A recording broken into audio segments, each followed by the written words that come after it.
Chapter 1. Teeth and Microbiology.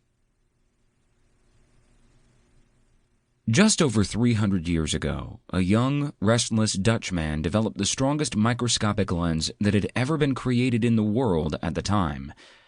The man was in fact a draper called Antony van Leeuwenhoek. But in his spare time, he was what would no doubt be described nowadays as a geek, something of an eccentric nerd. People in the textiles trade often used magnifying glasses for their work to judge the quality of fabrics, but van Leeuwenhoek also loved to use them to explore his environment. He studied beetles' legs, flies' probosces, bees' eyes, and the structure of leaves with endless fascination. He discovered that another multifaceted world existed beyond the one we can perceive with the naked eye. This world is perceptible to us if only we could zoom in close enough. So he learned how to cut lenses and worked independently to design and make increasingly effective models. He had already worked on over 550 lenses when he finally built a microscope that could magnify objects to 275 times their size. With this mega magnifying device, he discovered that blood was not just a viscous red liquid, but was, in fact, made up of individual, tightly packed red blood cells. By the same means, van Leeuwenhoek debunked the existing conception of the spontaneous creation of species when he discovered that semen was teeming with millions of minuscule sperm. Having realized that everything that seemed so familiar at first glance was in fact full of unknown secrets revealed only upon closer inspection, he scratched off some of the white film that, as we all know, builds up after a few hours of not brushing our teeth and examined it under his microscope. It turned out that this film, too, contained something very surprising, something quite extraordinary.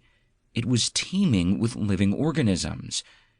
Some were small and round, others rather long. Some simply sat immobile, while some wriggled around blithely. Van Leeuwenhoek could not make head nor tail of these organisms, so he simply named them dierkens, or little animals. He had no idea that in the blink of an eye, he had discovered an entire species, microorganisms. Single-celled organisms were completely unheard of up until this point, which is why van Leeuwenhoek had trouble trying to convince anyone of their existence for a very long time. He even faced serious questioning as a result of his observations. Hundreds of years of technical advances later, their existence is no longer doubted by anyone, but we still haven't quite come to grips with these extraordinary cohabitants of the human body.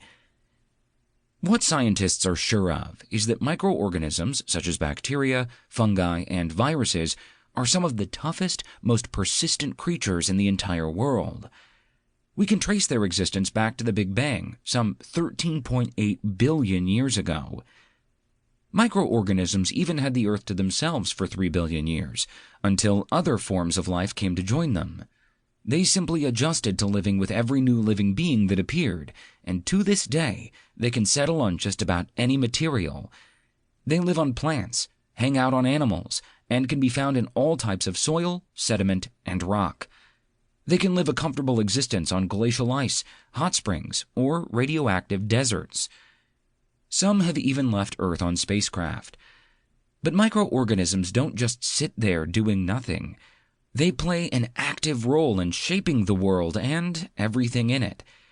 There are clear traces of them in all habitats on Earth, and one of those habitats happens to be human beings.